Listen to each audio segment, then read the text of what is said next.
Hey everybody, this is Schmo's No Intern RB3, and you are watching the Cinescape podcast. Enjoy. Feel pretty good. And I'm not scared at all. I just feel kind of invincible. Me too. I got a very positive attitude about this. Good, me too. Yeah.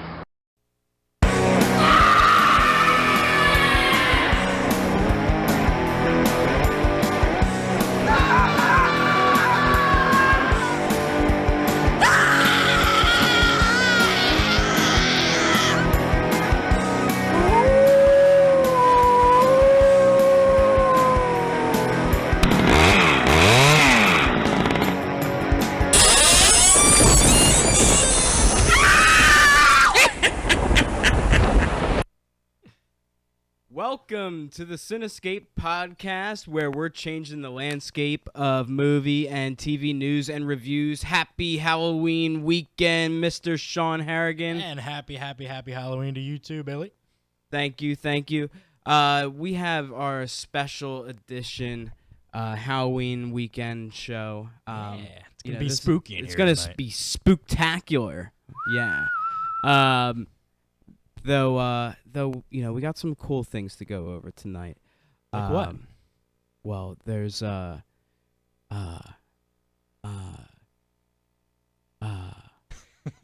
there's Halloween stuff. There's scary stuff. I saw on the way over here the Jersey Devil. Actually, I saw it. pointed him out when we were in the I car. saw it. It was crazy. It was. I couldn't believe it. All these times driving through New Jersey, and I see it on the goddamn turnpike. Come on, don't bullshit me. Yeah, no, it was there. It was there. I couldn't believe it in the flesh. You know what I mean? And Hey, did you ever see that Jersey Devil movie? It's called like The 13th Child. no. I remember when Netflix first came around, I had ordered that the DVD in the mail and gotten that. Right. Awful movie. It was very, very terrible. I've never heard of it. I mean, so the fact that you're telling me it's awful, I'm not surprised. Yeah, it was like the Jersey Devil origin story, basically. Oh. Like he's he's birthed from a human mother, and he has wings and cloven hooves, and flies out of the house and causes mayhem and zany hijinks. Straight to video. Yeah, coming to a theater near you, never. Well, let's jump into some stuff here. We got we got the TV buzz. Oh yeah, we do. We have the TV buzz. Oh, just a little shock. We don't want to. Not like the taser incident we had 2 weeks. Oh, Yeah, if you guys checked us out last week, we did our Jeopardy game, and afterwards, Mike whipped out the taser and got tased. Mike, if you could turn your mic on real quick. yeah. Just Let's recap. Let's recap last week and your experience with the taser. It was an interesting after show, to say the least. It sure was. If people stayed tuned in after the show and listened in and watched, Right. But if you didn't, it is up on our YouTube channel, Oh, the entire thing. So nice you plug. can go in Yeah. and check that out. The But, Cinescape podcast on YouTube. we had hot sauce and a taser, and I chose to take the taser, which. Was that your first time? Oh no, I've been tased many Oh, times. so it you never gets better. It's So you're like a poker player over here. Like you're hiding your aces and. No. Yeah, there's no immunity to tasing. Trust me. Voltage, electrical voltage, just going through your system. There's no way that you're gonna get used to that. Yeah. Like when I fell to the ground, that was legitimate. I do Yeah. not like being tased 1 ounce, but I do know that it's a quick thing where it's done. Yeah. As soon as you get tased, you feel a little tingle and it's over. My whole thing would Whereas- be is if you got tased enough, or if the voltage was high enough, would your penis still work? What if later that evening Okay, you were I've never taken the taser again. no, yeah, but what if you're later on it doesn't work? Damn you, taser! Damn you, taser! Well, yeah, the hot sauce isn't going to make that Yeah, happen. yeah. So, but it was a lot of fun. Good. I had fun too. Even though mine was a little bit more agonizing, it was fun though. Yeah. And actually, real quick, Sean, I think now's a perfect opportunity. Mike, we want to thank you for for the time you've given us so far and our time here with you at the Toxic Radio Station. So we got something for you here. Oh shit! What is he getting? I don't know. Is it a taser? No. We told you we were gonna have a Doctor Strange poster for you. Hold that up to the camera, framed. Bill. Holy crap! That is amazing. So, Mike, for all of your hard work that you've been giving to thank you, us and our guys. show, we would like to present this lovely That- framed poster for you. We looks- wrote some messages on the back for you as well.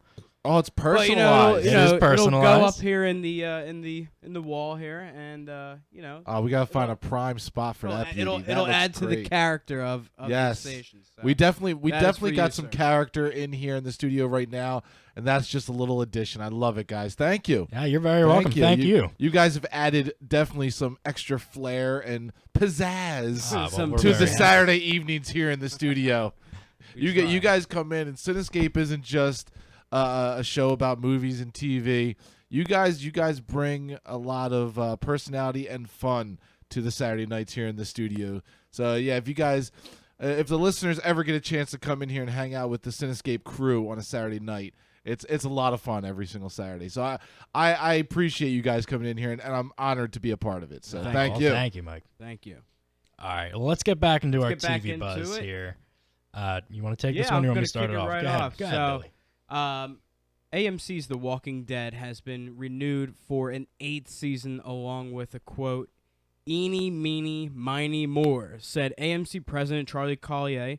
"What a joy to partner with Robert Kirkman, Scott Gimple, and some of the hardest working people in television to bring The Walking Dead to the fans. And most important, thanks to those fans for breathing life into this remarkable series right along with us."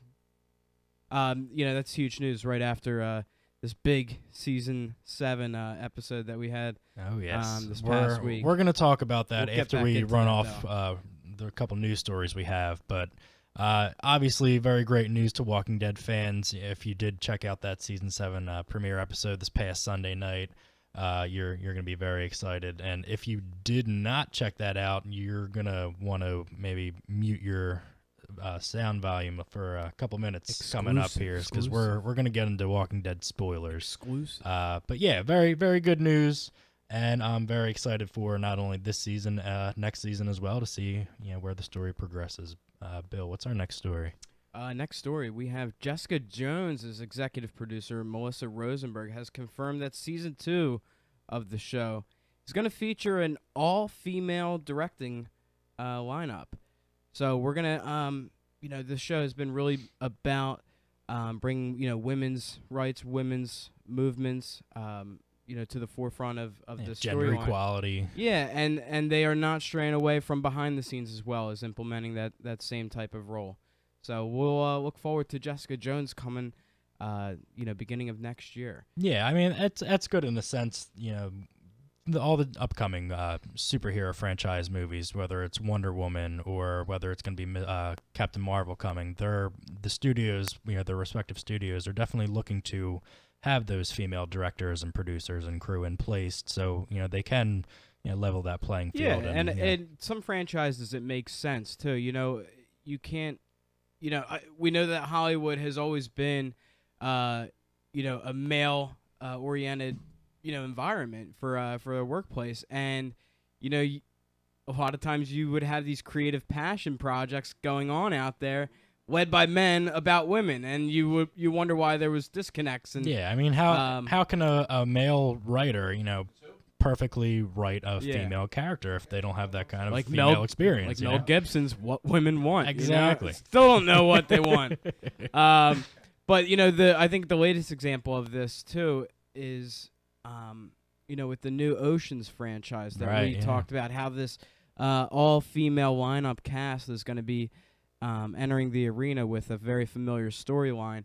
And I think, I'm pretty confident in what this movie is going to do, just because of the headstrong personnel that's going to be in that cast. We talked about Rihanna.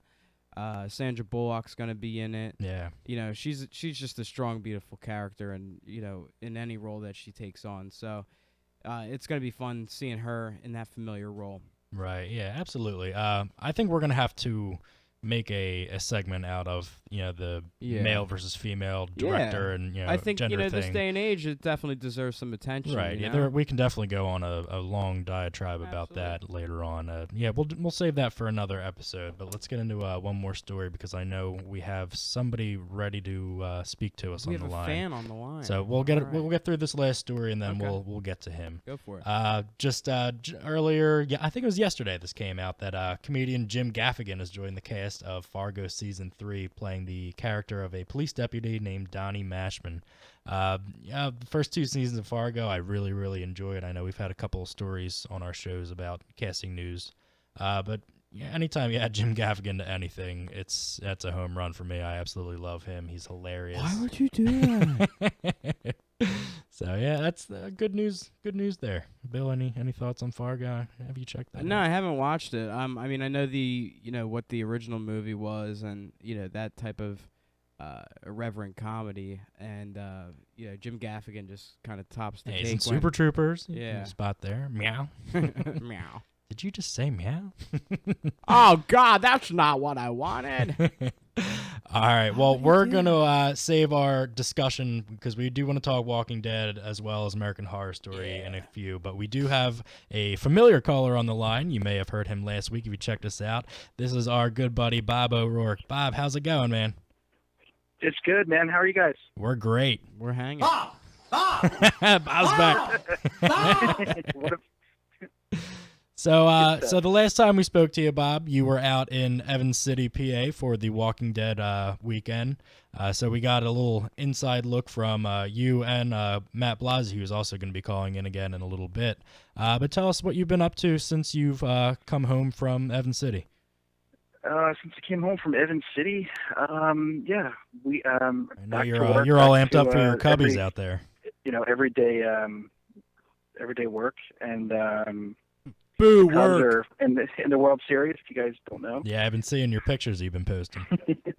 Yeah, we were just down in Wrigleyville, just kind of hanging out, taking it all in. Obviously, we didn't have tickets, but it was starting to become a bit like a mob scene, and I've been in friendly or Slayer crowds, so it was like time to leave. Yeah, I mean, hey, you've been in like two very cool environments just in the past 2 weeks that are, similar in a party atmosphere, but completely different opposite ends. You got the World Series, happening in one end, and then you were just, out our neck of the woods here 2 weeks ago for zombies strolling through the park, basically. Oh yeah. So that's pretty awesome. You got some excitement coming on over there on the Chicago side. Bob, it's Sean. I got a question for you. So Bill tells me that you're a former Jersey resident. Is that correct? That is right. All right. So Jersey's in my blood. On our way here, we take 295 down, and on our way, I've been noticing there's a sign for one of the exits. The top name of the city is Haddonfield. The bottom one being Voorhees. So obviously, if you're a horror fan, these two references come from some of our iconic slashers in horror movies. So is there anything related to the names of these Jersey towns to the movies whatsoever that you know of? Actually, yes. It's funny that you mentioned it because that Haddonfield is the inspiration for Haddonfield, Illinois, in the Halloween series. How about that? I did know that. I checked up on that the other day. Co-writer and producer Deborah Hill, she actually used to live in Haddonfield, New Jersey. Oh, wow. And that's where she got the name. She, came up with it and threw it in there, and it was just a little thing. And I also, a lot of the other surrounding towns in the movie that are mentioned in the movie are from Carpenter's neck of the woods in Bowling Green, Kentucky. Oh, very cool. But the Voorhees thing, though, I don't think that has anything to do with Friday the 13th. I think it's just a happy coincidence. Okay. Yeah. When I was reading up on that the other day, I had done my research on it, and they were saying, because they did film in California, the way that the weather was at the time, it was hard to emulate, a springtime or a fall, a eastern fall to the West Coast fall. So it was tough to film with that type of year. Oh yeah, it's funny too. Looking at the original Halloween and seeing everybody walk around with no jackets on and stuff. And I'm like, I don't know what part of Illinois that's supposed to be, but it's usually pretty freaking cold. Yeah. Out here. And actually, tomorrow is our trick or treat in our neighborhood, and it's looking to be like probably in the 60s or 70s. Yeah, it was pretty warm here today. Excited. Yeah, it was in the 60s here too. Yeah, a little breezy, but nice for late October. Yeah. So why is Halloween being celebrated so early there? I think it's because number one, it's on a Monday, and I think for all the kids, in our subdivision, they always do it like usually the day before or at least the weekend of, just so it's safe. And it's during the day too, which is kind of like, on one hand you're kind of like, man, that sucks, but at the same time it's like whatever, you still get to go do that, and then you can have parties and stuff. Like we're having a party at our house, so we have a bunch of people coming over. Party on, Wayne. Party on, Garth. Yeah, that's right. We're like that house. We're the house where the kids come. Have been coming a few years and to see us or see me. See what spooky costume I'm going to be. And usually we've had kids run out of the cul-de-sac. Yeah. Like I'll come out dressed up as Leatherface, running at him with a chainsaw, and I had one kid face plant at the end of our driveway, from running away. Dude, I'm just waiting to see some pictures of you in like a legit cosplay RoboCop outfit. I actually was Freddy for Halloween when I was 5. 5. But unfortunately, I don't think we have any pictures of that. Here I was a little 4 foot something Freddy in a Freddy costume running around. But my mom was even saying she doesn't think she has any pictures of it. We don't know where they are. Bob, I know you like dressing up and stuff like that. So what would be the most like intricate costume like you could think of that you would want to be but you just know like it either would cost way too much to make or consume too much time that like you're not able to make it happen? Actually, we're going to a party tonight. We're going back into Chicago after we come back home, and we're changing into our costumes. I'm actually going to be a nameless ghoul from Ghost. And you guys familiar with that band? No. No, I don't think so. They're you should check them out. They're kind of what are they you called? could say like Ghost. Oh, isn't that the band that wasn't what's his face from Foo Fighters? Wasn't he supposed to be the singer? Yeah, wasn't he a singer? So we a few weeks ago I picked up a nameless ghoul mask, a Halloween mask, and it's a really good quality mask. But however, their costumes are very intricate, and what my wife has kind of done, she's kind of tailored an outfit for me, and even drew the symbols that they have on their breast pocket type of thing. Yeah. So it's a pretty intricate costume. It's probably one of the most intricate that I've done, and it's not something that I could just go out and buy. I've seen people selling, making and selling stuff on, eBay and Etsy and stuff like that, but it's pretty expensive. Yeah. Right. But I think that's probably I would say would be my definitive answer of something that takes a while to fashion. Ah, very cool. Yeah, we're definitely all excited to start our Halloween festivities later tonight. Bob, before we let you go, Bob, so Living Dead weekend, that was your last big travel trip. What do you have planned upcoming as far as any kind of conventions or festivals or anything like that? We're talking about going to Days of the Dead in Chicago, which is in, I think, a week or two. It's not too far from our house. It's in Schaumburg, Illinois. I'm trying to think of some of the big names that are going to be there. I know, like Tony Todd. Okay. Handyman. Ric Flair is going to be there. Woo! You guys are Ric Flair Woo! We might go down there, like on like Saturday or something, just for the day. But other than that, I think what it's going to end up coming down to is we're getting into that season where, the holidays are coming and it's time to sort of hibernate for a few months and not really do much. Yeah, we're looking to go into Walker Stalker Con in the beginning of December. Have you guys been to Walker Stalker before? No, not yet. This would be our first time if we went. So, man. I applied for press passes the other day. Oh, nice. Yeah, we went to the one in Chicago a few years ago, and it was a little bit more low-key than I'm sure it is now, because now it's so huge. Oh, yeah. Definitely prepare to wait in a lot of lines. Yeah.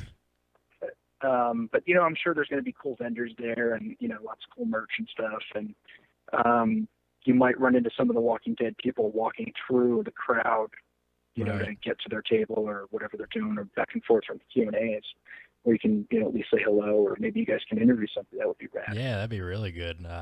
Definitely. Yeah. So hopefully, those passes come through for us. But Nice. all right, we're gonna let you go, Bob. Enjoy your Halloween festivities later tonight, and Thank we you. will talk to you soon. Thanks, guys. Thanks, Good to Bob. talk to you. Thanks a lot, Likewise. Bob. Enjoy your night. All right. Thank you to Bob for calling in. It's always good to talk to him.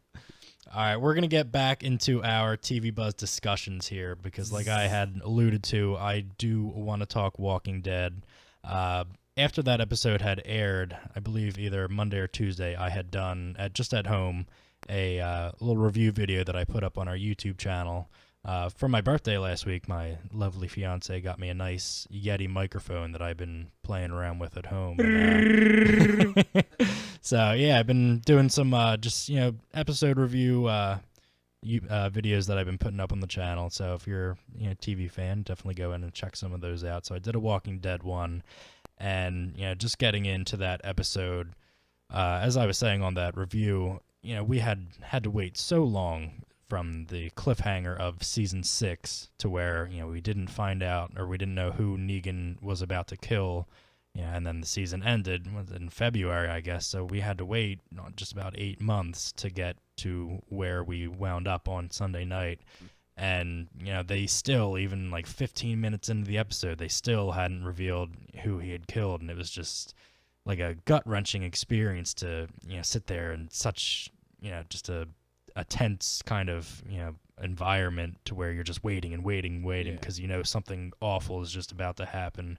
And spoiler warning, if you did not watch this, you might want to pause it. Mute the show for a couple minutes here. We'll give you 3 seconds. 3, 2, 1. But he takes that swing at Abraham and he caves in his skull, and in typical Abraham fashion, his dying words were "suck my nuts," and it was just fucking great because you feel so bad and so awful for this character. How did he say it? Suck my nuts. The dude's fucking brains are getting bashed in by a baseball bat wrapped in barbed wire, and he to his dying breath, he's still being that asshole to him. So just absolutely gruesome. He didn't just take one swing, he just slammed, and then he made a mess of gore just on the ground in a puddle. And then he drags Rick away, and he makes him his bitch basically. He treats him like a dog. He breaks him down to his core. Rick was just, if you'd notice, he didn't have much dialogue at all in that episode, probably until the last 10 minutes or so. He didn't say one word, just because he was so absolutely just beaten down and defeated that he just couldn't function. He couldn't think properly after what he had just seen with Abraham and knowing that his group is screwed. And then, they come back, and Daryl does his thing where he foolishly tries to go after Negan, and he makes Glenn pay for it. Just in typical comic fashion, Glenn dies the exact same way in the comics, and just as violently and gory and bloody. Listening to Jeffrey D. Morgan's Negan character just taunting him as he's smashing his brains in. Oh, your eye's popping out. It's disgusting. It was verbatim off of the comic page. And just the watching like YouTube reaction videos of people watching that episode and seeing how shocked and upset everybody was, and reading the reactions online as well. It was just so much to take in after waiting for so long. But the episode was incredible for me. I loved it. Incredible. It was phenomenal. It was a spectacle.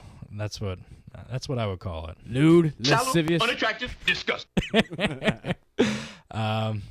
So episode 2 coming tomorrow night. Today's Saturday. Yeah. So we'll see, how Rick and the rest of their survivors are reacting after those 2 deaths and moving forward, and where they go from there.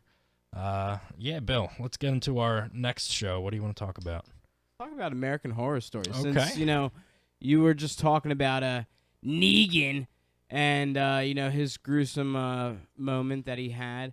I feel like we got two gruesome head bashings this past week. Yeah, when we piggyback that with American Horror Story, which it's been an up and down roller coaster. You and I had talked earlier today, and it's it's really catching you off guard each week. Like one it's very thing different. one minute you like the show, next minute you're hating it, and you're confused at different points throughout the show. But this past week we saw another installment of My Roanoke, 3 Days in Hell. Where they at this point they have the actual cast, and then they have the reenactors, both in the house under the blood moon. Shit's going wild, and we saw a lot of the ghost this week. That the real ghost. Yeah, I ain't afraid of no ghost. No, bustin' makes me feel good.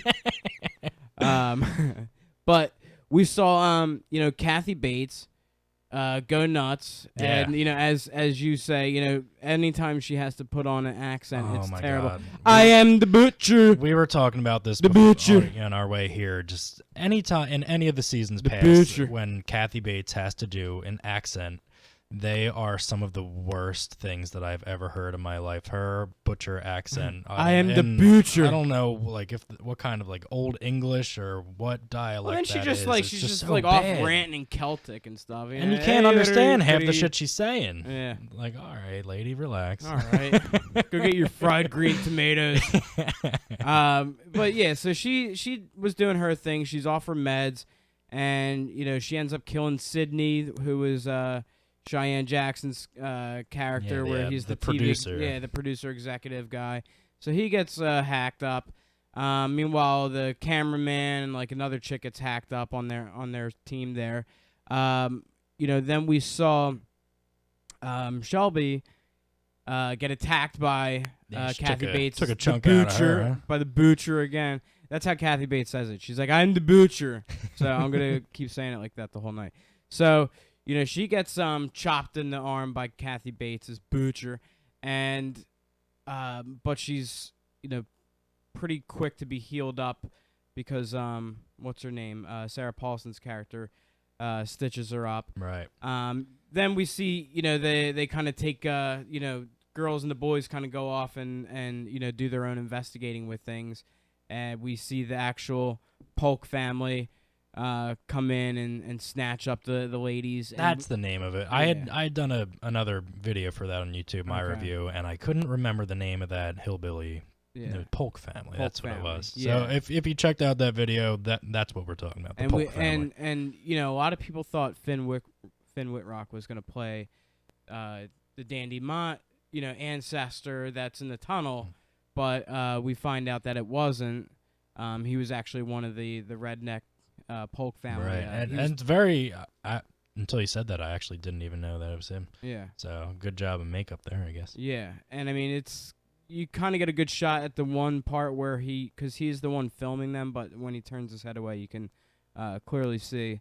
But yeah, that was a gruesome scene where Lee's spoiler, Lee is getting eaten Yeah, that's because pretty they're gnarly. cannibalistic. So they friggin' just stab her in the leg and start rubbing some Mrs. Dash on her on her kneecap before they end up slicing some meat off the bone there to feed to the other ladies. And then on top of it, I think the ultimate moment of the night was where Matt, Shelby's husband, basically you could see he's possessed, and he walks off in the middle of the night. Yeah, with the witch. Right, and then Cuba Gooding Jr., his name's Dominic in the show. He follows Matt off and see where he's going, and he sees him go downstairs into the basement, and he sees him talking to somebody, and It sounded like animals screeching and stuff, right, didn't it? Yeah, and then so Cuba Gooding, as Dominic sees this going on, so he runs upstairs,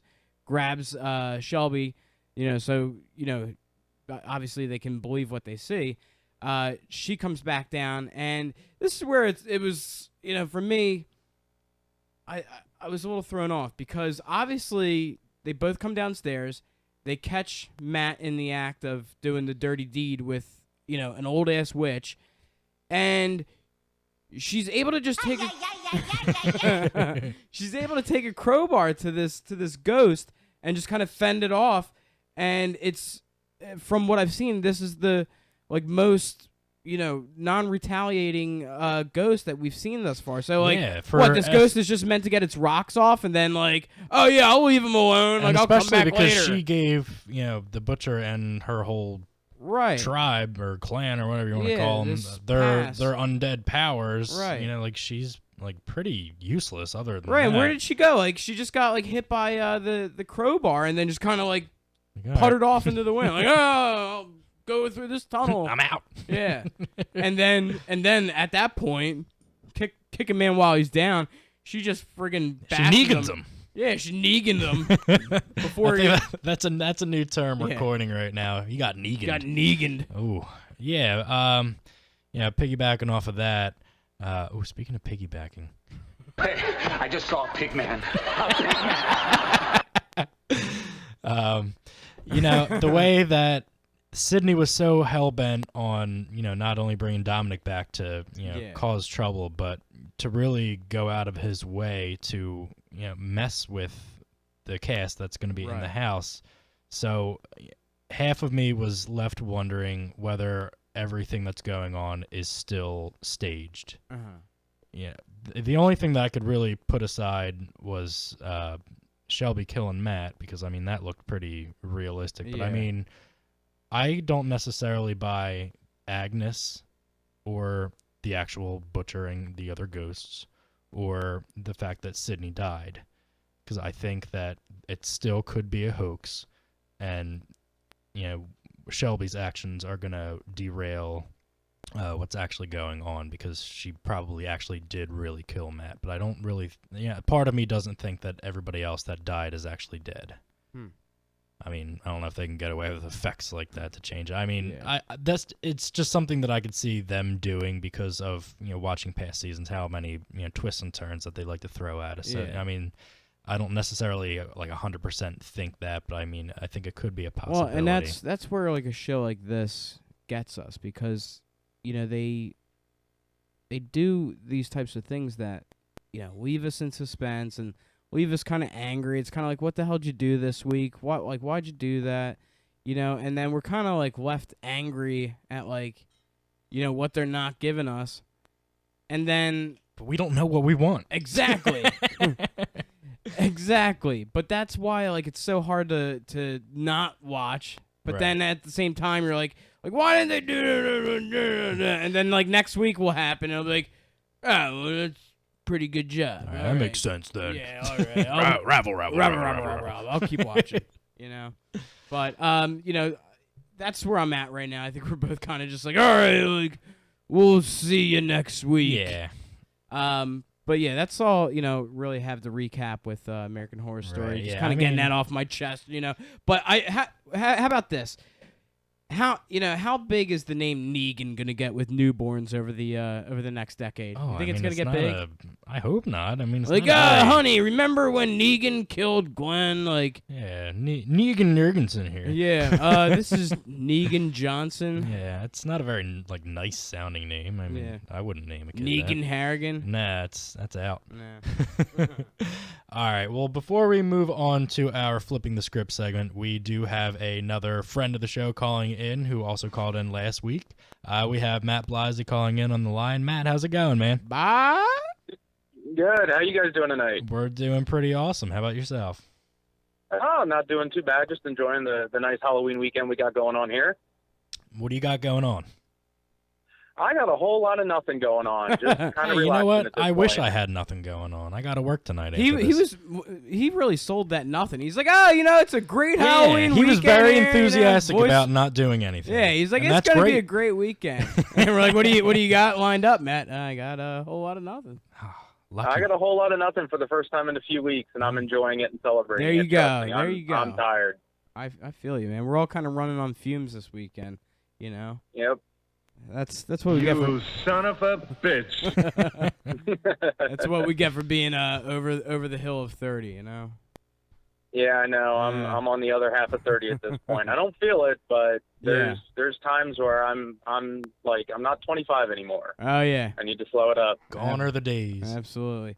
So let's jump into some stuff here. We just wrapped up talking to you a couple weeks ago about being out in Evans City, and it's Halloween weekend and stuff like that. So what's going on over on your front there? With some of the horror movies coming up. I know, you're. Yeah, we really want to talk Blair Witch with you. Tonight. Yeah, we know you're involved with the Blair Witch, page, and take us into your world a little bit. My world according to Blair Witch. Yes. When I was in high school, the internet was still very young. A lot of people call it like Internet 1.0. Was she barely dial-up legal? Message boards. And I grew up watching horror movies, and I was 18. I was online, and I saw a trailer for this weird film, The Blair Witch Project, and I was like, this isn't anything like I've ever seen before. And I was, a strict Romero, Carpenter kind of kid growing up, and there's this film that's like, this is interesting. And the more I, looked at it online and everything, I kind of got intrigued. And as the summer went on, I, kind of got really, I don't want to say obsessed, but I was just really enthusiastic about what this film had to offer. And right. I remember seeing it, and I was like blown away because I had never seen a found footage film before. And especially in the way it was told. I mean, I never believed it to be real, but the fact that they just got this theater jam-packed full of people, and during the film, the gasping and the oohing and ahhing, it wasn't anything I had experienced at the age 18. Right. And when I got out of it, my girlfriend at the time was scared out of her mind, and she lived in the woods, and I had to take her home at like midnight. And she was a little afraid to go to sleep, and even me driving home, I was afraid to look in my rearview mirror because I was afraid I was going to see like Heather Donahue's face like staring back at me. Man, she's not the Jersey Devil, is she? She's not the Jersey Devil, no. Maybe they're closely related. That film kind of just resonated with me, and it was something that I just kind of carried on through going through college and stuff, and over the next year or so, I was very hardcore about it, loved talking about it. Then the sequel came out, which we won't talk about. Yeah, let's not. It just kind of killed everything for me. So I kind of just, I was like, oh, there's the Blair Witch guy, and I had the Stickman tattoo on my shoulder. Didn't really do much with it for well over a good decade. And then a friend of mine, Adam the Woo, a YouTuber, had done a location tour of all the Blair Witch locations. And that kind of just really sparked my interest. I'm like, you know what? I need to go visit these. Yeah. And I'm only 2 hours from where they made the movie. So I did a little bit of research, and I made my way through Maryland, finally went to Burkittsville, and I went to all the places they ate, the motel they stayed and everything. And that just kind of started steamrolling it to where me and a friend of mine were like, you know what? We should go do that. We should go camping. Just visit everything and camp overnight. You were calling bullshit, basically. What's that? You were calling bullshit. Yeah. So you had to go do it for yourself. Yeah. So, and it was one of those like where it didn't take the magic of the film away from me, it kind of enhanced it. Because I'm like, the one thing about being a horror fan is you can go visit locations where horror films were made. That's the great thing about horror. Right. Is they take real world locations and make them scary. And we decided, all right, let's go do this trip. And the first year I held the Blair Witch Experience, I had 4 people come out. And we did everything. We had a good time. Ed Sanchez came out, talked to Mike on the phone. He kind of called in and told us some stories and stuff. And as that grew, I created the Facebook group. I'm like, there's nothing for Blair Witch Project out there. Like, this is something nobody's talking about. And over the last 3 years, Blair Witch has kind of really come back up in the forefront of horror because it just turned 15 last year or 2 years ago now.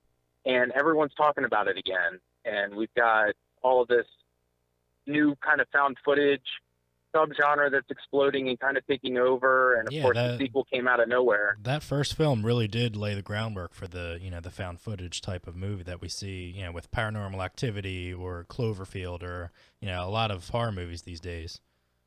And what I like about what Blair Witch did with found footage is they didn't try to outdo themselves. They didn't try to say, okay, these are the rules we're going to live in. It was basically, this is footage we literally found and edited.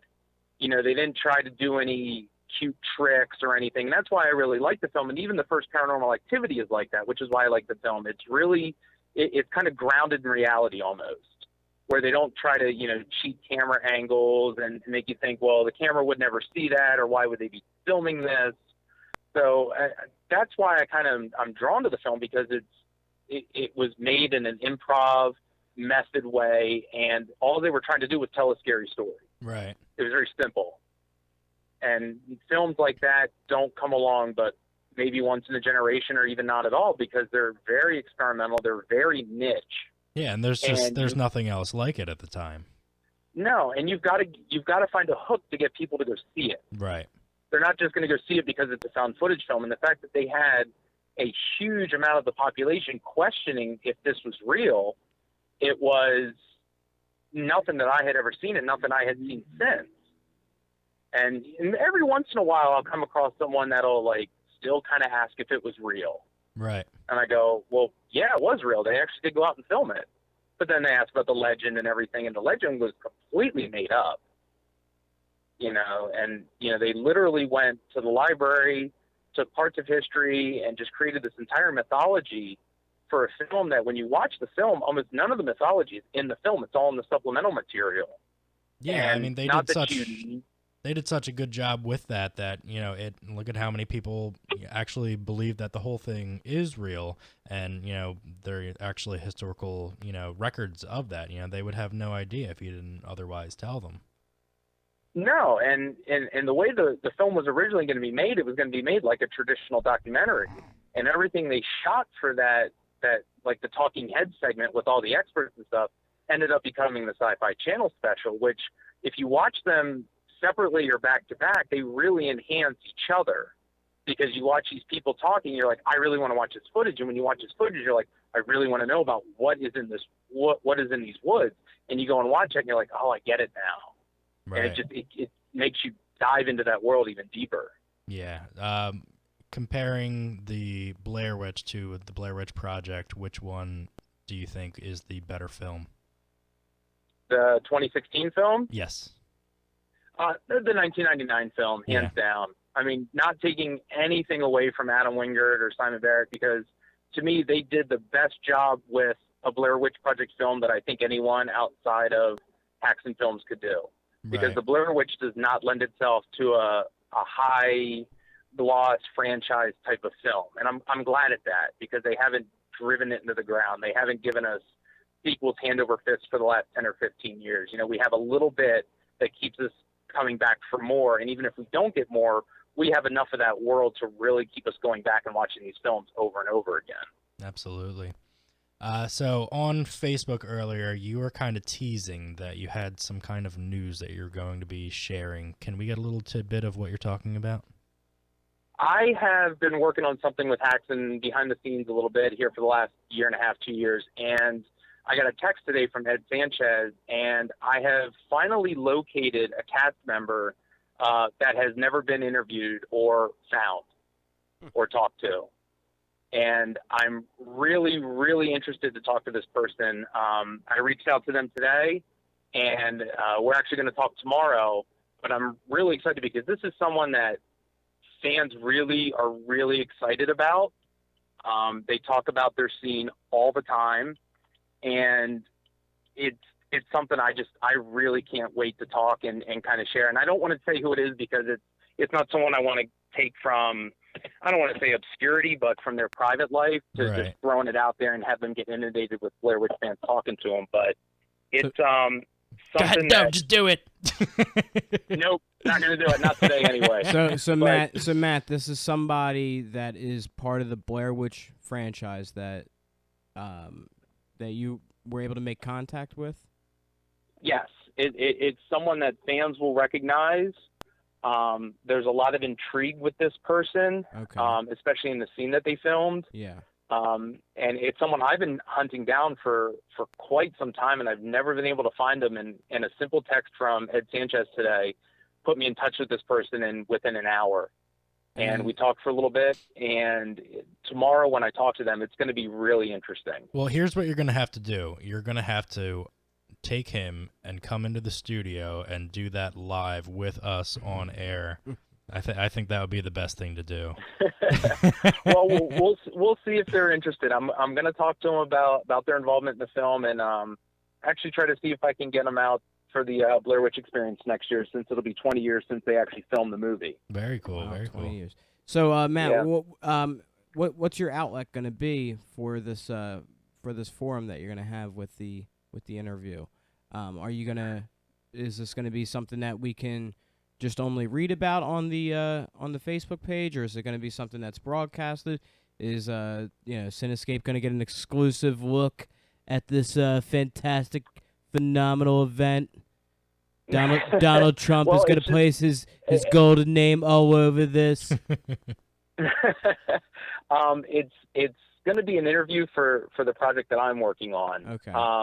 Once I talk to them, I'll ask them if I can share, because again, I don't know who this person is personally, but they seem very enthusiastic. They were very welcoming with talking to me. Right. And once I talk to them, I will definitely share. The interview will be part of a larger project that I'm hoping to have done in the next 3 years. I just give myself a big stretch of time because I have a regular 9-to-5 job and other activities, so I can't devote 24/7 to it like I would want to. But this is something that if it wasn't a part of what I'm working on, I would feel it would be incomplete. Right. Gotcha. Well, yeah, we definitely want that exclusive when you have that available. Once I talk to them, I will let you know tomorrow how it goes. Awesome. Fantastic. We're looking forward to hearing. I'm definitely excited to share. I hope they'll allow me to kind of share a little bit of what we talk about, because like I said, I don't know if this person wants to kind of be involved and to jump back in, because they've kind of been out of it for so long. Like no one's ever interviewed this person outside of Heather in the film. That's pretty cool. Do you think maybe some manager out there probably interviewed him at some point? Maybe you should kind of backdoor this question, be like, I know this is your first time interviewing with somebody in the entertainment industry, but what prior employers might have interviewed you in the past? Yeah, that's what I'm kind of wondering, because I was like, wow, man, it's taken me a good year to find this person, and I thought I had found them earlier in the year, and all the roads led to a dead end. And then I kind of came across some more information, which I kind of tossed aside, and I shouldn't have, because that was the information that could have led me to this person months ago. Yeah. But I didn't think it was one of those accurate pieces of information, because there's so much, not misinformation, but information that's out there. It's like the budget. Everyone says, well, the budget was $60,000. Some say it was $10,000. So you kind of have to dig through and find out what is real and what isn't. Yeah. And the text from Ed today kind of validated something that I had already had, but dismissed as one of those that can't be real. And it turned out to be fact, and I had it sitting there the whole time. Right. Which is why, the intrigue of this film, when I started working on this project, and I was like sitting down and kind of mapping out what I wanted to do, I'm like, boy, there's not much there. And every time I scratch under the surface on a specific topic of the film, I open up a whole treasure trove of information that I never knew about. And for such a small, independent film, there's a lot of layers. And I keep finding new layers. The more times I peel back one, I find two more that I need to go peel back and dive into. It's like an onion. Onions have layers. Onions have layers. Just don't leave it out in the sun too long. They have layers. William Wallace would like to say something too. Oh, aye. Yeah. I can't wait for the new Blair Witch interview coming from Mr. Matt Blazi. That's probably the worst Yeah, Scottish. That's pretty bad. That's awful. All right, okay, all right, enough of Bill, that. don't you do stand-up comedy? Shouldn't you be good at impressions? What's the deal with airplane food? All right, well, Matt, before we let you go, we just wanted to say thank you for calling in, and yeah, when you get that interview up, we're definitely looking forward to checking that out and sharing that along with the fans. So good luck on that, and let us know how it goes.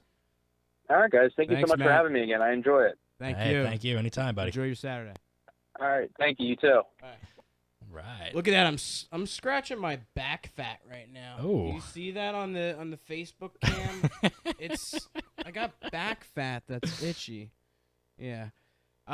Speaking of back fat, can you do me a favor and stand up? I mean, that has nothing to do with back fat, but can you go over and go to that yellow bag? Okay. So Bill's gonna get another poster because we're gonna do some giveaways tonight. I'm gonna tell you, yeah, grab that. Hold that up. Ooh. So in honor of our Blair Witch conversation, if you can see, Bill is holding up a poster that I had gotten from an early screening of the new Blair Witch. So we're going to be giving that away tonight, and the way that you can get that is to go to our Facebook page just type in The Cinescape. The Cinescape. And if you're not already a subscriber or haven't liked the page, make sure you do that first, and then leave a comment about any of the Blair Witch movies and tell us why you like them, why you didn't like them, or any of your general thoughts regarding what Matt had said in his conversation. 856-345-9988. These things are going out of style. We can't keep them in stock anymore. So call 856-345-9988 and check out the Cinescape podcast. ToxicRadio.net. Oh my God, it's there. We can't keep them in stock anymore. Oh, they're going. Oh my goodness.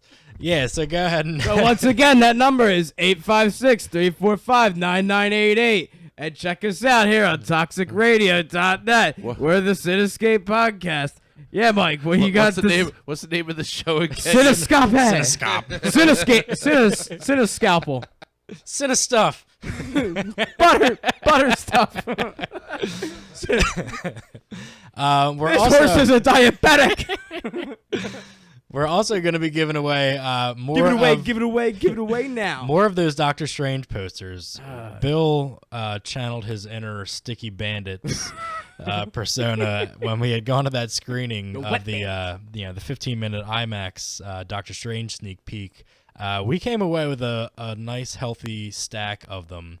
We gave one away to a caller last week or 2 weeks ago for our last show, but we're going to be giving away more. So I'm going to take a YouTube user and a Twitter follower for these two. One way you can win, go to our Twitter page. Our Twitter handle is CinescapeCast, and just leave a comment about what you're enjoying with the show so far. Just give us a tweet. And then on our YouTube channel at the Cinescape Podcast, just leave a comment on any of the channel, the videos that we have on our channel, whatever it is. Or Sean, why don't you just tell them that they could call in at 856-345-9988. Hey, that's the number here in the studio. So if you want to win a poster, give us a call. 856-345-9988. All right, we'll do one more. If you go ahead and give a call in to 856-345-9988, we will also give you one of our Doctor Strange IMAX posters. We will send it to you in the mail personally. And they'll also get a slap chop. 856-345-9988, and you'll get the Ronco rotisserie while we're at it. Coming up later this hour, we also have the X-Acto knife. The X-Acto knife and Spanx. All right, so those are 4 legit ways that you can go ahead and come in and check out. Well, I mean, you're not going to come in here, but go to our stuff. Check out our pages and win one of these awesome posters. Yeah. Bill, I know you framed. Did you frame yours or personally at home, or was the one that you framed just for Mike? I framed mine also. Okay, I still got to do that. Gotcha. So yeah, Mike's gonna hang that up later tonight in the studio.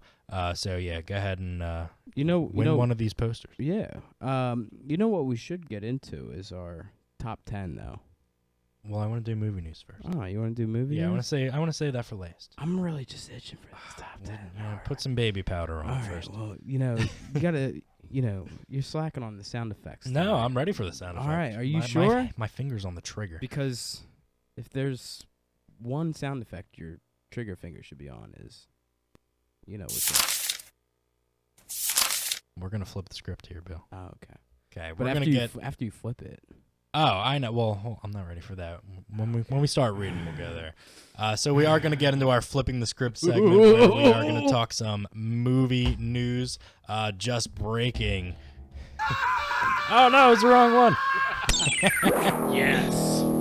We got some Spider-Man Homecoming news. During a recent interview, Tom Holland talked briefly about a sequel to next year's Spider-Man Homecoming, saying, "My next project, I can't tell you about that, but we just finished Spider-Man, and we're talking about that second one and who the villain is going to be and where we are going." So, I mean, it's a pretty big no-brainer that they're gonna do at least a trilogy of Spider-Man movies.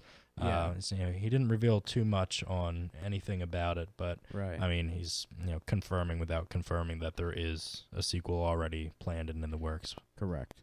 I mean, we talked very lengthily on our last show and after show about Spider-Man. So you can check out that Cinescape podcast on YouTube. Those videos are on our channel. Just go ahead and check them out. We're ready to debate anybody that's got conflict. Yeah, we'll take you down. Spider-Man. Yeah.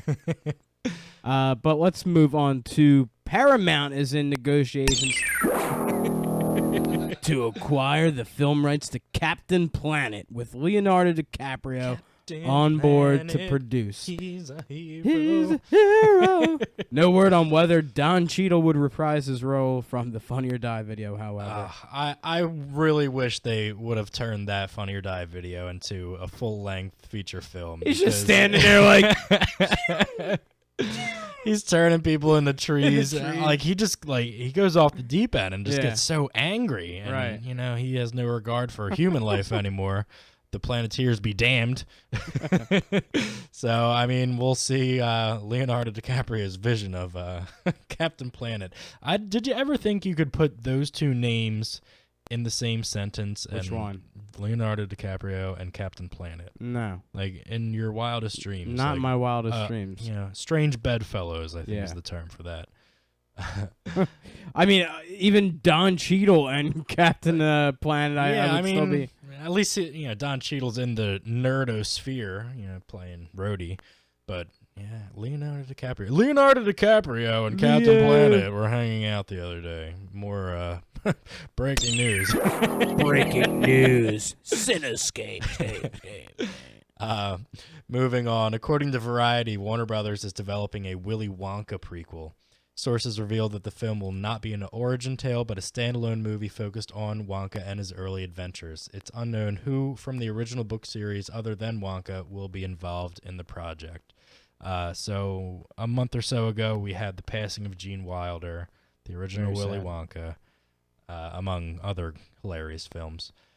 Do you think the announcement of a Willy Wonka movie prequel is kind of trying to, in a way, capitalize on Gene Wilder's passing?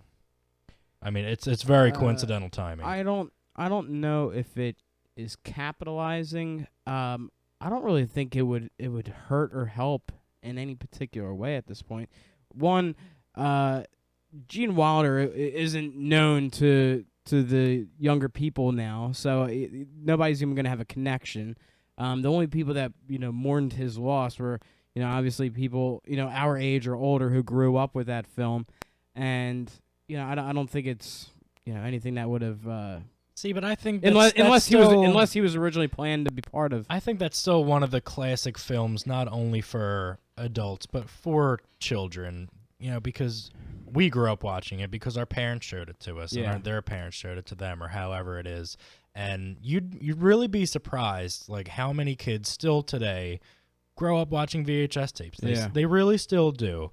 And films like Willy Wonka or Wizard of Oz or things like that, they are childhood staples that are not only just for kids, but they're really for everybody.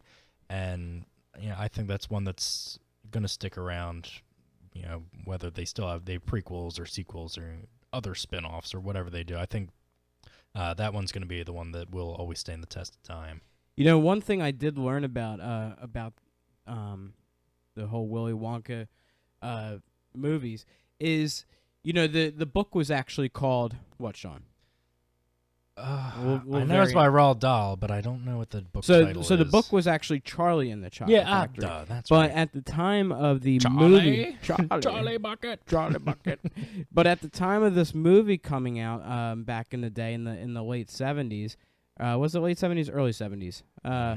Either way, We'll have to go to the internet for well, that. they changed the title to Willy Wonka and the Chocolate Factory because at the time we were in the Vietnam War, and our code name for the enemy was Charlie. How about that? So because we didn't want to, confuse See some people. like Viet Cong warrior and the Chocolate Factory.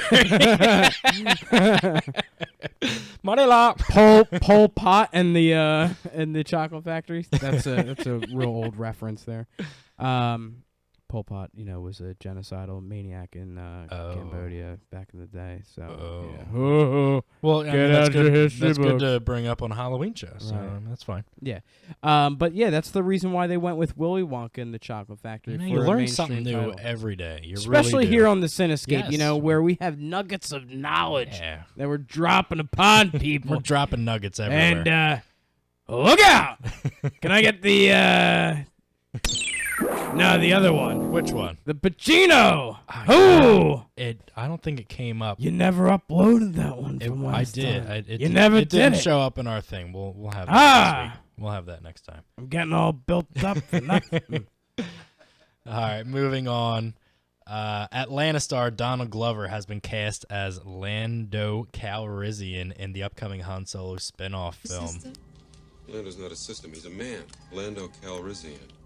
He's a card player, gambler, scoundrel. You'd like him. In a quote from directors Phil Lord and Chris Miller, they said that we're so lucky to have an artist as talented as Donald joining us. These are big shoes to fill and an even bigger cape, and this one fits perfectly, which will save us money on alterations. Also, we'd like to publicly apologize to Donald for ruining Comic-Con for him forever. So recently, when these rumors that Donald Glover was going to be playing Lando had first arisen, or that Lando just would be, recasted as a younger person in the upcoming Han Solo movie, he did Lando himself. What's his face? Billy D. Williams. Yeah, he came out and said some stuff. He was not happy that somebody else was going to be portraying Lando, whether it be Donald Glover or whoever it is. So he made some comments about Donald Glover and his distaste for them recasting his role for somebody else. So I mean, we haven't heard him come out and say anything since this news has been announced, but I'd be very interested to see if he still does, or if somebody kind of had to pull the reins on him and make sure he keeps his mouth shut about it. Bill, what do you think about a new Lando? It's hard because once again we get into reboot territory and we get into that domain, and Lando is such a classic character, and it's hard to replace Billy D. Williams. Yeah, absolutely. But I mean, you're replacing Han Solo too. Yeah, so. you're doing it all around. So I mean, hey, I'm not the one calling the shots, so I just got to go along with it. We'll see how he does. He's a pretty cool cat. So we'll see what we get out of it. Right. But moving on though, we have Godzilla 2 has found a new director finally, as if we were really waiting for this information to drop to us here. Well, they did have the original director leave. Yeah. Yeah, so there's some controversy with that, but go ahead with the rest of the story. Yeah, they found a new director in Michael Dougherty after Gareth Edwards stepped away earlier this year. But we were hearing some information with Godzilla that with the new Kong movie, I don't know. Did you see this information online? Well, they're doing a King Kong versus Godzilla movie after that. So we got, when they show that map of Skull Island, they show, a little name drop basically to Godzilla, which gives us the indication that we're gonna see the two square off in the near future, which I think is gonna be pretty cool. It's gonna be weird. I mean, we're obviously gonna have to see the size of King Kong in his own movie, because if he's the same size he was in any of the other incarnations, he's not. You think you'll see his King Kong, his banana hammock, his King Dong? Are we gonna see his King Dong? I hope not. I don't want to see that'd be that. scary. Yeah, talking about horror movies.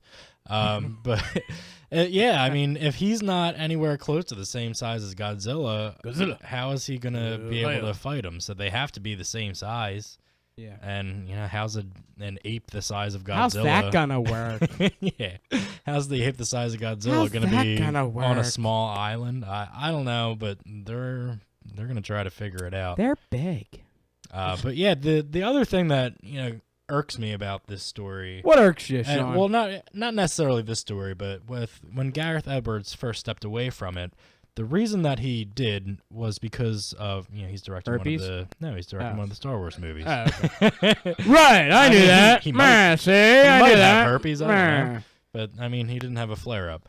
But but the reason that the Godzilla sequel was pushed back so much was because that he was doing Star Wars, and that's fine because they wanted to keep him on because they liked how he portrayed in the first movie. Yeah. But ultimately he walked away from it, so they just wasted 2 years to where they could have had a sequel already out. And I hate when you're ready for a sequel for a movie and it doesn't come for 3, 4, 5, 6 years. Like Star Trek? Yeah, well, they're doing a good. It's every No, well, Star Trek. What, the original movies? No, I'm talking about the Abrams franchise. They're every 2 years, right? The first one came out in 2009. The second one didn't come out until 2013. All right. Well, still, but then the new one came out this year. So in 7 years, you've had 3 movies. Yeah. So I mean, that's 2 point something years in between.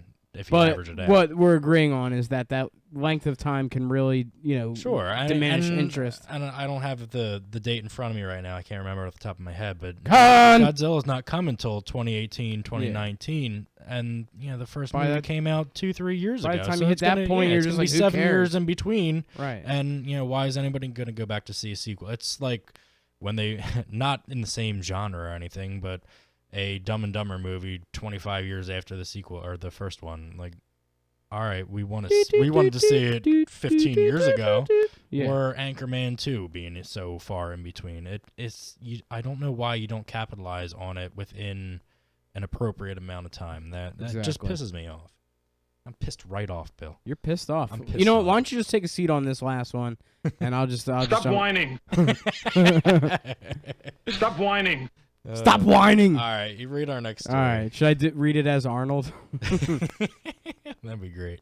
Director Joss Whedon is working on a new horror film set during World War II. Speaking on the project, he had to say this: I'm in the middle of a screenplay that I'm extremely passionate about, and I'm going to be extremely passionate about it again on November 9th. It's definitely a departure from the things that I've known for. It's as dark as anything I've ever written. End of quotes. Stop it! Oh my God. Yeah, so a Joss Whedon horror movie is definitely something that I'd be interested in, and I especially love that it's going to be a period piece. I think period, not like that. But oh, God, I just had a whole different image. Oh, Billy. Not that kind of period, but I mean a time period horror movie is definitely intriguing for myself. I love World War II. Oh, you loved World War II. Well, I mean, I'm sure the people that participated in it but would disagree. I love that that era of settings for. I love that films. era of war. Yeah, those are my favorite war times. But no, using that time period as a backdrop for a horror movie.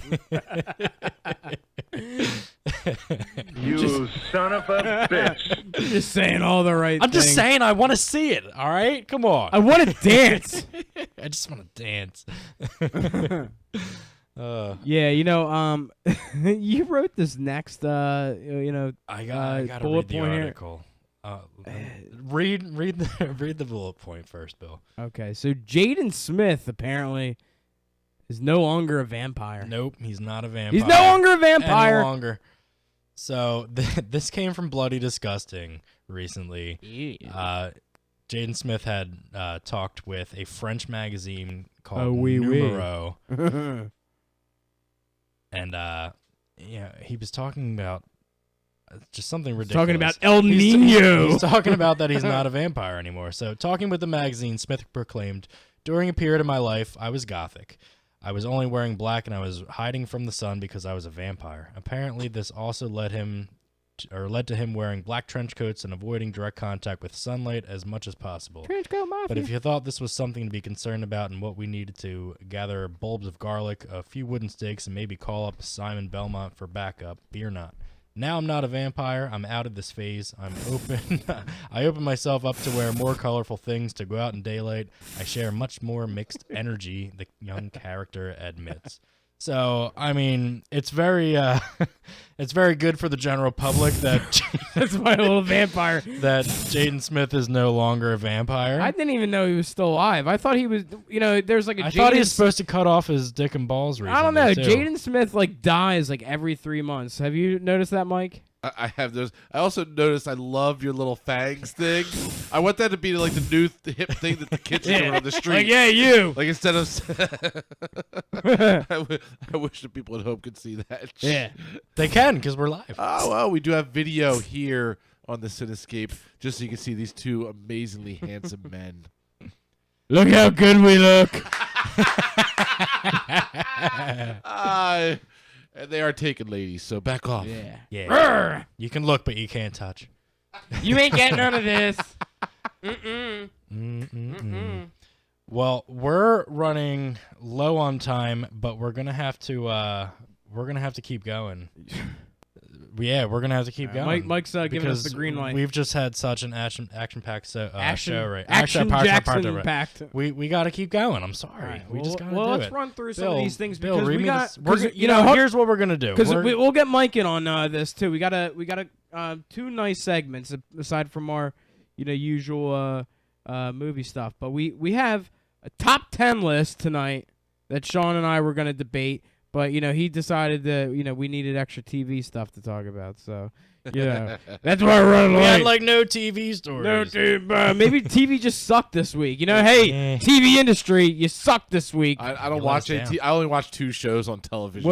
What 2 shows? Only 2 shows. The Big Bang Theory. Big Bag Theory. Big Bag Theory. There's a big bag out there. It's a theory about a bag. Is it paper or plastic? It's plastic. It's okay. killing fish all over the place. Oh. And 2 broke. What is it? 2 broke girls. 2 broke girls. Fucking. I'm addicted to that. I'm gonna tell you when you're watching these shows and on what channel you're watching them on. I know exactly. You're watching starting anywhere from 8 to 11 on TBS.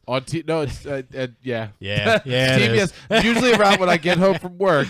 Usually it's 2 or 3 episodes of Seinfeld. Yep. And then we go back and forth between Seinfeld comes on at 6:30, 7:30, and then you got Big Bang Theory for 2 hours. TBS has got me.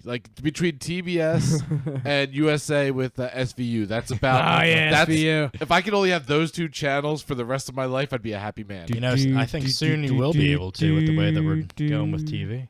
I don't even choose your own channel. I don't even do cable anymore. I do Sling. Okay. Sling. I cut the cord. Cord cut cutter. the cord.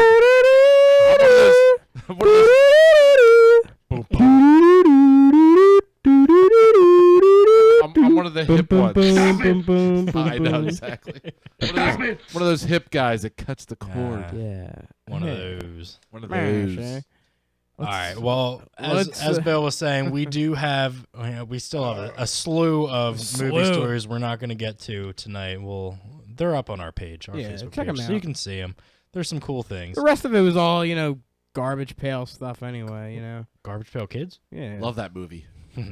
Great movie. Go see it. You ever go back and watch that movie? It's horrible. No. As a kid, I loved it. You watch it as an adult, you're like, what the fuck am I watching? I need drugs. All right. Well, we do have our top 10 horror villain persona list that we're going to go through. We're going to see where we stacked each of our classic antagonists on our list and, see what's going on here. So, Bill, you and I, from what we didn't reveal the positioning of our choices earlier today when we were talking, but it sounds like we'd have some familiar ones and some differences. So, Bill, go ahead with your number 10. My number 10? It's going to be tough From here. 10 to 1. Didn't you rank these, Bill? Yeah, I didn't write it 10. I started with 9. 9. Yeah, I don't know why. What's your rate? The first one 0.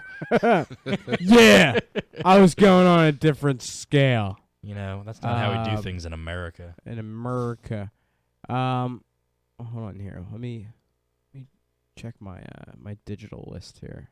Do it live!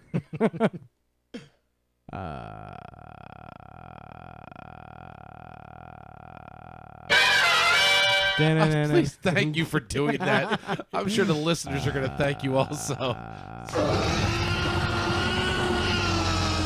All right, well, as Bill is looking for his number 10. I was just seeing how long you guys would actually go on. Oh, my God. So my number 10, okay, is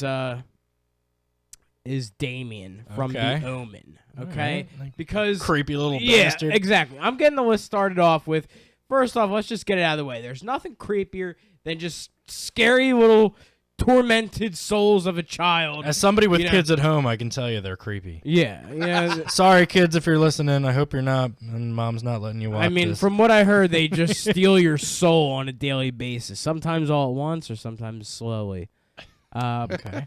But Damien from the Omen, the original Omen, not the not the 2000 whatever remake, and but the original little Omen Damien child. He scared the shit out of me because it was like you don't want to be in school with this kid. You don't want to run into this kid on the bus ride home. Like this kid was gonna kill your dog and then he's gonna make you jump off of a building. Exactly. He made his friggin' caretaker in the first scene. Jump out the window. It's all for you, Damien. Yeah, it's all for you, Damien. Happy birthday. It's a present no other kid gets. Yeah.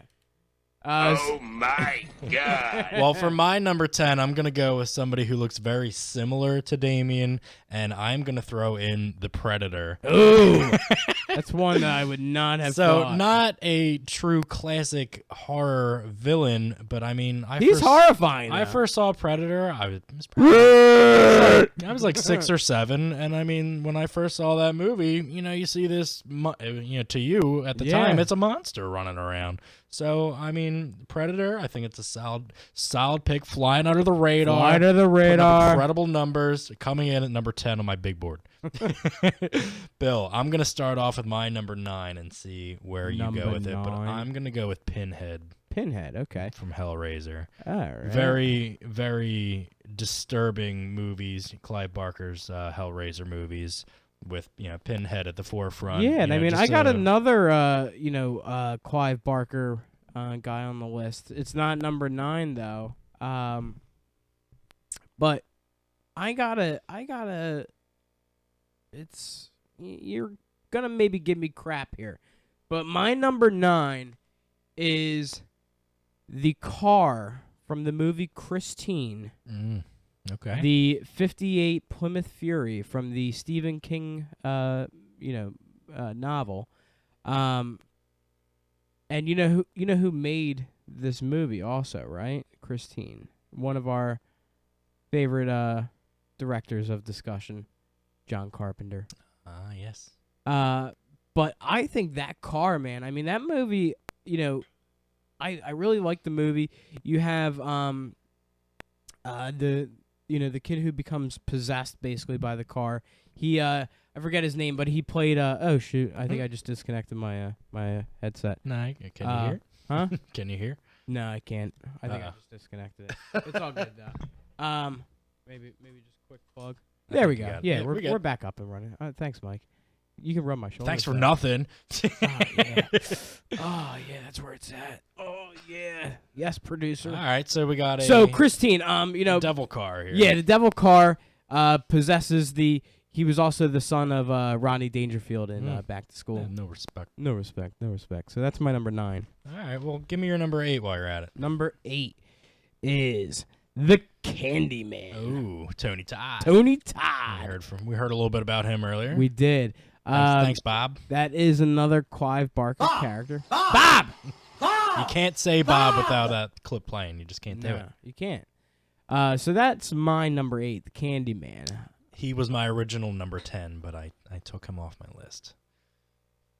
My number 8, I'm going to go back to the extraterrestrial realm. I'm going to go with the xenomorphs from Alien. Okay. Though a sci-fi movie, it is also very much a horror movie.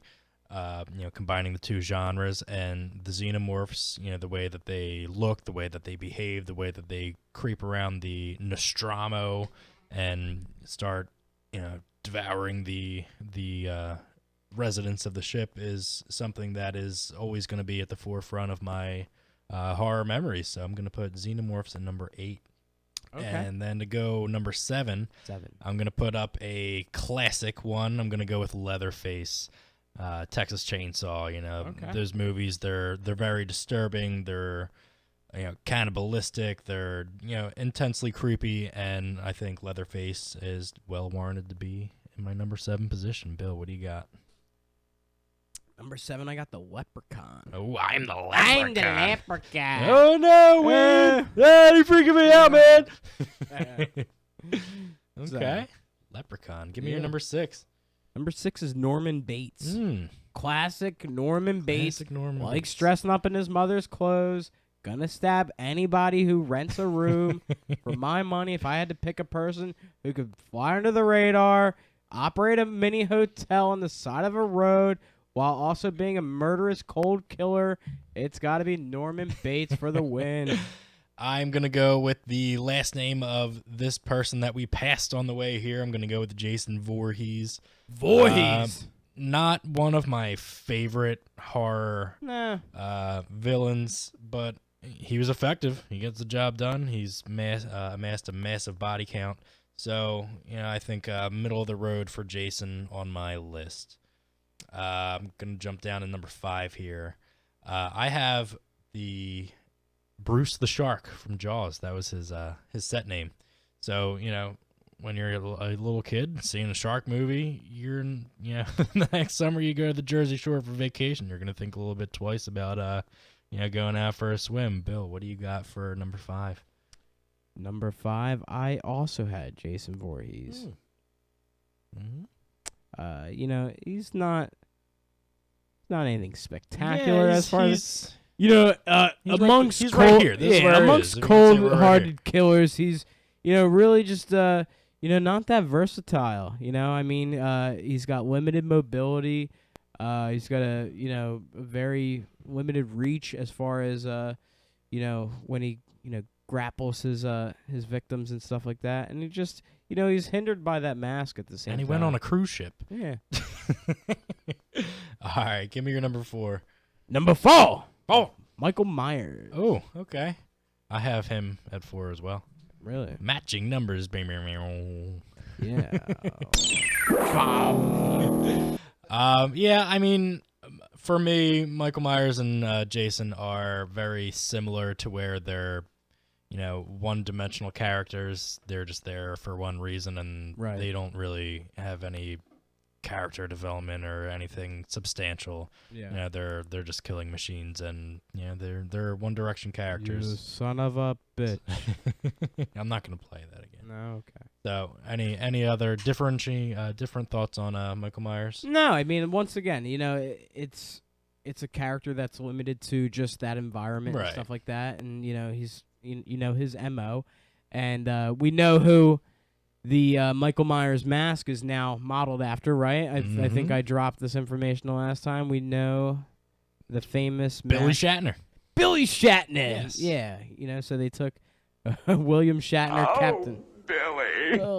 Captain Kirk mask, and spray painted it white, and boom, a cold-hearted killer is born. All right, coming in at my number 3, I have Pumpkinhead on there. Pumpkinhead for me as a child, I remember I came home from somewhere. I got dropped off at home, and my parents had rented Pumpkinhead from the video store on New Falls Road. That's what our video store was called, the video store. It's still there. But they had rented that movie, so I think I was like skating at Cornwell's skating rink on a Friday night or something like that. But I came home, and they were in there watching it, and I sat down. I was a young lad. And just seeing this horrific monster shredding people up and ripping heads off and stuff. With light coming out of his mouth. That was one that always stuck with me. The sequels after that, Blood Wings for part 2. I don't even know what part 3 was called. They weren't very good, but they are rebooting the franchise the next year or so. So I'm going to be interested to see a new Pumpkinhead. Bill, what do you got for 3? Number 3, I have Pennywise the Clown. Okay. This is Tim Curry. Tim Curry. You know, I could never fully watch this movie when I was a kid. Now, I'm not like somebody, hugely terrified by clowns. I'm not you. You're not me. No. But this character played by Tim Curry was just so creepy. You know what I mean? I mean, because he, like all clowns, they give you this appearance like, hey, we're going to entertain you, but, we might, touch your balls and then pull them off your body. And like, whoa! And that's why they're horrifying. Killer clown! I don't know why anybody likes clowns because they're all fucking insane. They're nuts. What'd you have? What'd you have? Well, I had Pumpkinhead, so that was your 3. Give me your 2. My number 2 is Pinhead from Hellraiser. Okay. So that's my number 2. I thought this guy was always very, dark, ominous. Oh, yeah. I never understood the pins and stuff like that. I think I just never really cared for those movies. Yeah. Because they were so beyond as a kid, the horror that I was watching. I mean, there was some dark shit in there. Yeah. So, those were just ones that I just, as a kid didn't get into. But why? But like when you watch them now, though, like the storylines are just kind of like, all right, like we're really just waiting for that part where, oh God, like now he just ripped, this off, and like, it's just that gory shock value. Yeah. But when you're sitting through, an hour and a half movie of it, it's, it's not too bad. Right. what My number you got? 2, I have Pennywise there. Okay. As I'm terrified of clowns. Tim Curry is Pennywise. He's absolutely horrifying. And though I'm terrified of clowns, I'll still watch the movie.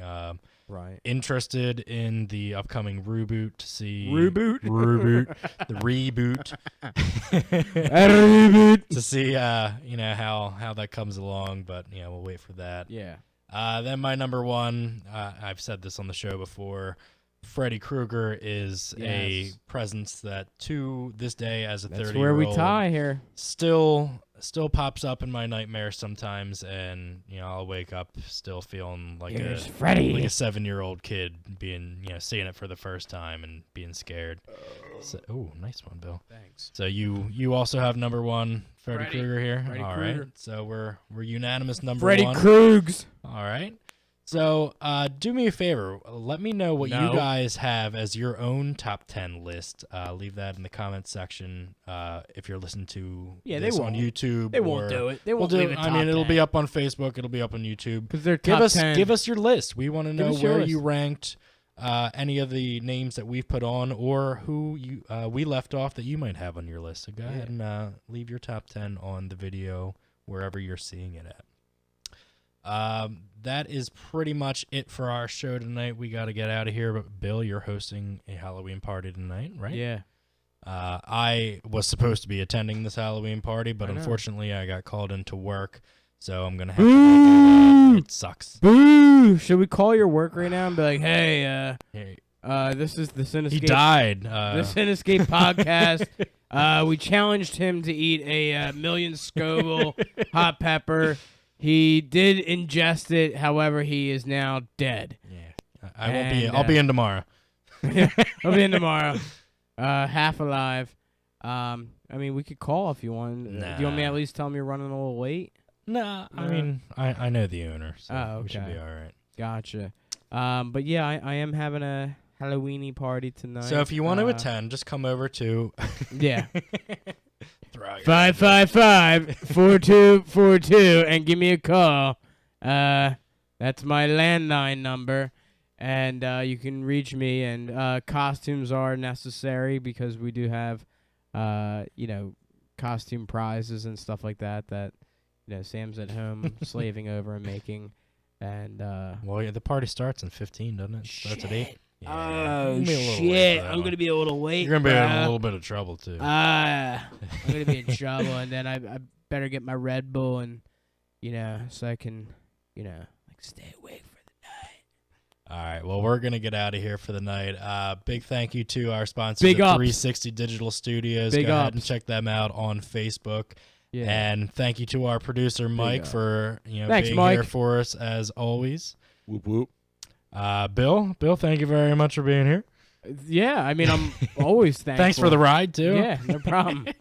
And for myself, Sean Harrigan, hope you all have a very happy, spooky Halloween. Get lots of candy, watch some horror movies, and we will see you again in 2 weeks. Oh, Billy.